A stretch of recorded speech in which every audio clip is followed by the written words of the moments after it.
While Washington and Tel Aviv kept saying they were breaking Iran's military power, Tehran answered in the coldest way possible, not with a speech and not with a warning, but with waves of missiles and drones spread across the Middle East. From late February into mid-March 2026, Iran's retaliation reached positions with American troops or American interests in multiple countries across the region, including Kuwait, Saudi Arabia, the UAE, Bahrain, Jordan, Iraq, Israel, and Qatar. The latest casualty picture shows that the price paid by the United States became far heavier than the first reports suggested. According to Reuters citing U.S. Central Command on March 16th, the number of wounded American troops rose to about 200. CENTCOM said most of the injuries were minor. More than 180 troops had already returned to duty, but 10 cases were described as serious. At the same time, major outlets such as AP reported that the total number of American service members killed in the campaign had reached 13 after a KC-135 crashed in Iraq and killed all 6 crew members on board, on top of 7 earlier deaths linked to attacks and wounds during the operation. In other words, while the United States and Israel were bombing Iran in a massive campaign, Tehran answered with a firestorm strong enough to send hundreds of American troops into treatment and leave 13 dead. This was not a symbolic strike. It was a reminder that even after severe damage, Iran still had enough military capacity to punch through the skies of the region and force Washington to pay in blood. The war began on February 28, 2026, when U.S. Central Command announced that the United States had launched Operation Epic Fury under orders from President Donald Trump. CENTCOM said American forces and their partners began striking targets inside Iran at 1:15 in the morning Eastern Time. The focus was on IRGC command infrastructure, air defense systems, missile launchers, drone launchers, and military airfields. Britannica described the first 12 hours alone as nearly 900 coordinated American and Israeli strikes across Iran.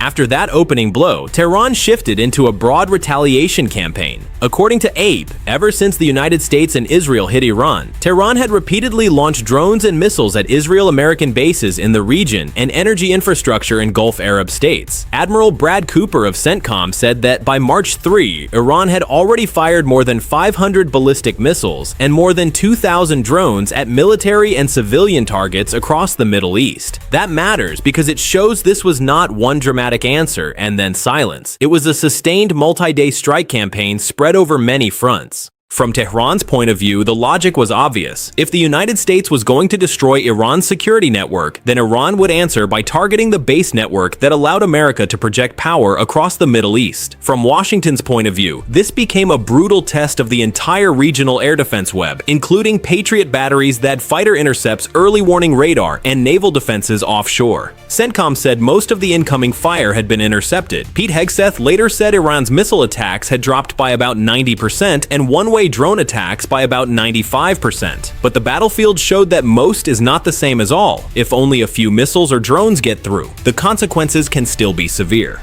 What made Iran's retaliation especially dangerous was not just the number of missiles and drones, it was the choice of targets. Tehran did not fire blindly. It aimed at the symbolic and operational links in America's military chain across the region. In Kuwait, where key logistics nodes support American operations, AP confirmed that an Iranian drone strike hit a tactical operations center at Port Shuaiba and killed 6 American troops. AP described the site as a container-based facility inside a civilian port, far from the main base and with little real protection. Stars and Stripes reported that the 6 troops belonged to the 103rd Sustainment Command Expeditionary, and this became the deadliest single incident for American forces in the opening stage of the war. In Qatar, Al Udeid, the largest American airbase in the Middle East, was also placed under direct fire. Qatar's Ministry of Defense said that during a strike on March 3rd and 4, one of 2 ballistic missiles launched from Iran actually struck Al Udeid, although no casualties were reported. Stars and Stripes also described how the base faced repeated danger, including a close approach by Iranian Su-24 aircraft that was intercepted at the last moment. Al Udeid was not just a symbolic name in news coverage. It was a real target that had been reached by hostile fire. In the United Arab Emirates, especially in the area tied to Al Dhafra Air Base, the situation was also extremely tense. Stars and Stripes reported that dozens of missiles and hundreds of drones were aimed at the UAE, where American Air Force and Army assets are stationed at Al Dhafra. The UAE Ministry of Defense said that by mid-March, the country had tracked hundreds of ballistic missiles, dozens of cruise missiles, and more than 1,000 drones. Most were intercepted, but some impacts still occurred on Emirati territory. AP later referred to satellite imagery imagery showing damage at military facilities near Abu Dhabi. The United States has not publicly separated out exact American casualties at Al Dhafra, so the safest conclusion is that the base lay on one of the heaviest axes of Iran's retaliation campaign. In Bahrain, home to US Naval Forces Central Command and the 5th Fleet, the danger was also intense.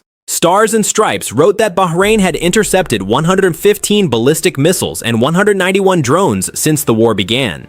The attacks targeted residential districts, desalination plants, hotels, and areas close to the American naval base. The same report said the U.S. naval headquarters in Bahrain appeared to have suffered significant damage after repeated missile and drone pressure over multiple days. AP also referred to satellite imagery indicating damage around areas linked to the American base in Bahrain. In Saudi Arabia, Iran did not only threaten oil infrastructure, it also hit areas where American troops were active. CENTCOM confirmed that an American service member who had been wounded in a March 1st attack in Saudi Arabia later died on March 7th, raising the number of combat deaths at that point to 7. Stars and Stripes later identified the location as Prince Sultan Air Base. That made Saudi Arabia one of the clearest points of American loss, not simply because it was a partner state, but because American troops there had actually died from Iranian fire. In Jordan and Iraq, the pressure was no less serious. Stars and Stripes said Jordan faced a constant missile and drone threat, forcing the United States to remove non-essential personnel and some family members from Amman. In Iraq, beyond the usual pressure from Iran-linked armed groups, the United States also lost a KC-135 in friendly airspace over western Iraq on March 12th. AP confirmed that all 6 crew members were killed, and CENTCOM said the crash was not caused by enemy fire and not by friendly fire. Even so, it pushed the total American death toll in Operation Epic Fury to 13. Taken together, this was no longer a story of one base being hit and another base narrowly escaping. It was a story of an entire American base network stretching across the Gulf and the Levant being placed under sustained pressure. Kuwait suffered the deadliest direct attack. Qatar was actually hit. Bahrain appears to have taken damage. The UAE faced massive missile and drone pressure. Saudi Arabia saw an American death from wounds. Jordan remained under constant threat. Iraq saw a deadly aircraft loss. That is why Iran's counterattack carried such large military and psychological weight. If you only listen to phrases like America controls the skies or Iran is collapsing, it becomes easy to miss the most important part of this story. American casualties kept rising over time, and every new update looked worse than the one before it.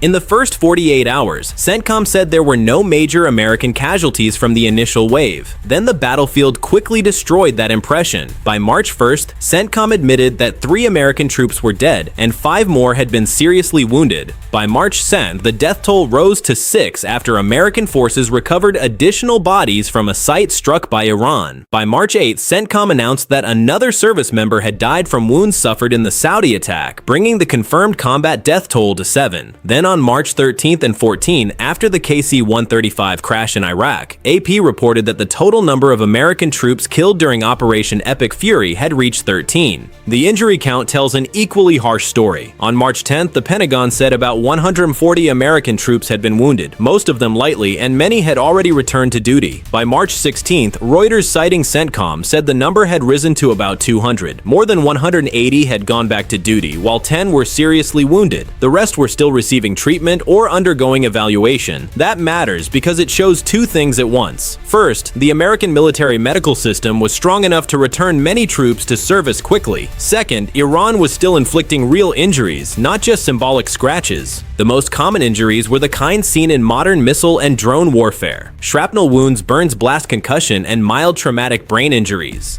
These are familiar from earlier Iranian attacks, but the scale this time was much greater. When an incoming missile is intercepted in the air, the debris and shockwave can still injure troops on the ground. When a one-way attack drone gets through, the result is not only a point explosion, but also fire-flying metal, collapsed light structures, and deep psychological shock. That is why the number 200 wounded is not just a medical statistic. It means American bases were operating under prolonged attrition and stress. If we separate the deaths into clear categories, the pattern becomes easier to understand. 6 American service members were killed at Port Shuaibah in Kuwait in the drone attack on the tactical operations site. One service member died from wounds after the strike at Prince Sultan Air Base in Saudi Arabia, and 6 KC-135 crew members died in the crash in Iraq on March 12th, which CENTCOM says was not caused by enemy action. Together, that makes 13 dead. One important caution is that CENTCOM has not described the KC-135 as having been shot down by Iran, so it is safer not to present that as confirmed fact. The solid point is that the crash happened during the campaign and raised the total American death toll to 13. So if there is one strong line to summarize the casualty picture, it is this. At least 213 American military casualties, about 200 wounded and 13 killed, are the clearest evidence that Iran's retaliation was not empty rhetoric, but firepower strong enough to force the world's leading military power to publicly count its own wounded and dead. Washington's response has been both defiant and revealing. The White House and the Pentagon continued to describe Operation Epic Fury as a precise and overwhelming campaign that was breaking Iran's capabilities. At the same time, they had to admit the casualty numbers were rising and deal with the problem of reopening the Strait of Hormuz while oil prices climbed. AP reported that Trump publicly pressured multiple countries to send warships to keep Hormuz open and safe, but failed to secure immediate commitments from key allies. On the Iranian side, the message remained consistent. Keep firing back to prove that even after severe damage, Iran still had the ability to strike the United States and its partners. AP reported that Tehran continued launching drones and missiles at Israel-American bases and Gulf infrastructure, even while Washington claimed to have destroyed a large share of Iran's launch systems. That helped create the sense that the war had not yet entered any real post-war stage. It was still a live exchange of force every day. For the Gulf states, the response was closer to survival instinct. Intercept incoming attacks, evacuate where necessary, protect critical infrastructure, and keep security ties with the United States intact. Bahrain, Qatar, the UAE, and Saudi Arabia were all both American security partners and direct targets of Iranian fire. That left them in an extremely sensitive position. They needed the American shield, but each day of war also dragged them deeper into the conflict. Iran chose major bases because that is the fastest way to turn American military superiority into a political burden. When Iran hits a large base, it does not need to destroy the entire installation to claim success. It only needs to kill people while dozens force the United States to spread out more defensive systems, remove families, shut down runways, interrupt logistics, or make a command hub operate under heavier pressure. Port Shuaiba is the best example. It was not the most famous American site in the region, but the strike there caused the deadliest personnel loss for the United States in the early stage of the war.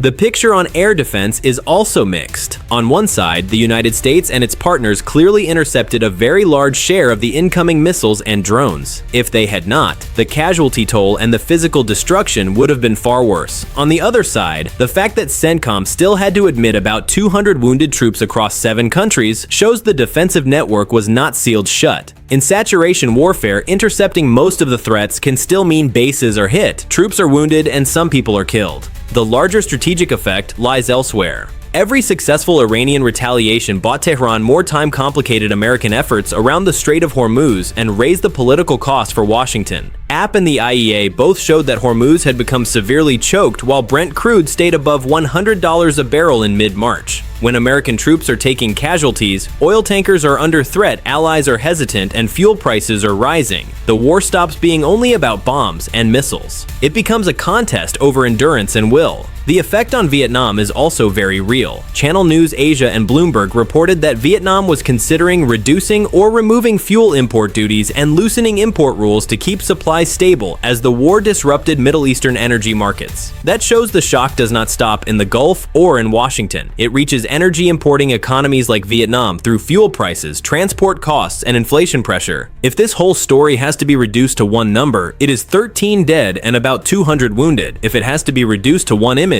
it is the image of American bases across the Middle East, sounding alarms day and night, intercepting incoming threats without pause while Washington still tries to prove it is in control. What those numbers say very clearly is this: Iran may be weakened under American and Israeli fire, but it has not been neutralized. It still has enough strength to hit back hard enough to bleed the American base network and make this war more expensive day by day. If the conflict continues, the number of American casualties may still rise. That is why every CENTCOM update now is no longer a side note. It is one of the clearest measurements of how far this war is escalating.